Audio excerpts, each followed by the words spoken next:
بسم اللہ الرحمن الرحیم۔ کیا آپ نے کبھی سوچا ہے وہ دن کیسا ہوگا جب زمین پھٹ جائے گی، جب آسمان ٹکڑے ٹکڑے ہو جائے گا، جب ماں اپنے بچوں کو بھول جائے گی؟ وہ دن جب نہ دولت کام آئے گی اور نہ رشتے نہ طاقت۔ یہ ہے قیامت کا دن۔ اس دن ایک زبردست آواز گونجے گی، سور پھونکا جائے گا اور اچانک ہر چیز ختم ہو جائے گی۔ پہاڑ جو ہمیں مضبوط لگتے تھے روئی کی طرح اڑنے لگیں گے، زمین جو ہمیں سہارا دیتی تھی زلزلوں سے ہل جائے گی، سمندر آگ بن جائیں گے اور انسان خوف سے پاگل ہو جائے گا۔ پھر دوسری بار سور پھونکا جائے گا اور سب انسان قبروں سے اٹھ کھڑے ہوں گے۔ نہ کپڑے ہوں گے، نہ کوئی دنیاوی شان و شوکت، سب ننگے پاؤں پسینے میں ڈوبے ہوئے، کوئی کسی کو نہیں پہچانے گا، بھائی بھائی سے بھاگے گا، ماں بیٹے سے دور ہو جائے گی، ہر شخص صرف ایک ہی بات کہے گا، نفسی نفسی، میری جان میری جان۔ اس دن سورج صرف 1 میل کے فاصلے پر ہوگا، گرمی اتنی شدید ہوگی کہ انسان اپنے پسینے میں ڈوب جائے گا، کسی کا پسینہ ٹخنوں تک، کسی کا گھٹنوں تک، اور کچھ لوگ اپنے پسینے میں ڈوب جائیں گے۔ یہ سب ان کے اعمال کے مطابق ہوگا۔ پھر ہر انسان کو اس کا نامہ اعمال دیا جائے گا، کسی کے دائیں ہاتھ میں اور کسی کے بائیں ہاتھ میں۔ جس کو دائیں ہاتھ سے ملا وہ خوش سے جھوم اٹھے گا اور کہے گا، لو دیکھو میرا حساب آسان ہو گیا۔ لیکن جس کو بائیں ہاتھ میں دیا گیا وہ چیخ اٹھے گا، کاش مجھے میرے اعمال نامہ نہ دیا جاتا۔ پھر ایک پل آئے گا، پل صراط، جو جہنم کے اوپر ہوگا، بال سے زیادہ باریک اور تلوار سے زیادہ تیز۔ ہر انسان کو اس پر سے گزرنا ہوگا۔ کچھ لوگ بجلی کی طرح گزر جائیں گے، کچھ ہوا کی طرح اور کچھ گرتے پڑتے، لیکن کچھ ایسے بھی ہوں گے جو سیدھا جہنم میں گر جائیں گے۔ جہنم کوئی عام آگ نہیں ہوگی، یہ وہ آگ ہے جو ہزاروں سال تک چلائی گئی۔ اس کا رنگ سیاہ ہو چکا ہے۔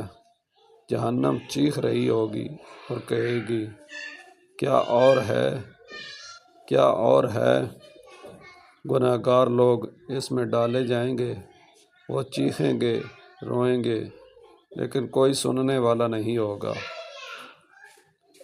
اور دوسری طرف جنت ہوگی، وہ لوگ جنہوں نے صبر کیا، نماز پڑھی، اللہ سے ڈرے، انہیں جنت میں داخل کیا جائے گا، جہاں نہ کوئی غم ہوگا نہ کوئی تکلیف، ہمیشہ کی خوشی، ہمیشہ کا سکون۔ سب سے خوفناک لمحہ وہ ہوگا جب اللہ تعالیٰ پوچھے گا، آج کس کی بادشاہی ہے؟ اور پھر خود ہی جواب دے گا، اس دن ہر انسان کو اپنی زندگی یاد آئے گی، وہ وقت یاد آئے گا جب وہ گناہ کر رہا تھا اور آج کوئی موقع نہیں ہوگا۔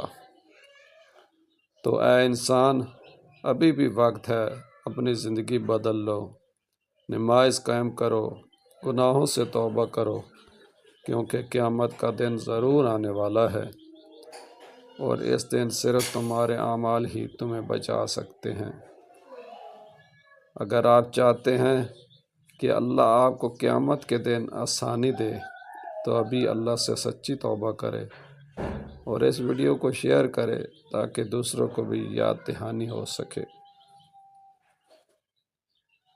اگر ویڈیو اچھی لگے تو اس کو شیئر ضرور کیا کریں تاکہ زیادہ سے زیادہ لوگ مستفید ہو سکیں۔ تو میرا بھائی، میں ہر دفعہ یہی کہتا ہوں کہ دنیا چند دنوں کی مہمان ہے۔ اگر آپ کہیں کہ یہ دنیا ہی سب کچھ ہے تو یہ جھوٹ ہے میرا بھائی۔ دنیا کچھ بھی نہیں، دنیا ایک عارضی ٹھکانہ ہے۔ کتنے ہمارے دوست، ہمارے عزیز، ہمارے رشتہ دار جو کل تک ہمارے ساتھ تھے، ہمارے دوست ہمارے ساتھ تھے، ہمارے والدین، ہمارے آباء و اجداد جو ہمارے ساتھ تھے، آج ہمارے درمیان نہیں ہیں۔ آپ ذہن میں رکھیں کہ جب مارچ 2025 پر آپ نظر ڈالیں یا اپریل 2025 پر، تو آج اپریل 2026 ہے، اور اس عرصے میں آپ چیک کریں، تھوڑا غور کریں کہ کتنے لوگ ایسے ہیں جو آپ کو چھوڑ کر چلے گئے ہیں۔ تو میرا بھائی، یہ ایک دن آپ کا بھی نمبر لگنا ہے، میرا بھی ایک دن نمبر لگنا ہے۔ تو خدا را تیاری کر لیں آخرت کی، آخرت کی تیاری کر لیں میرا بھائی، آخرت کی تیاری کر لیں۔ کوئی نہیں بچے گا موت سے، کوئی نہیں بچے گا آخری اس دن سے، کوئی نہیں بچے گا حساب کے دن سے۔ سب نے حساب دینا ہے، سب نے حساب دینا ہے، سب نے حساب دینا ہے۔ دعاؤں میں یاد رکھیے گا۔ اب تک کے لیے اتنا، اللہ حافظ۔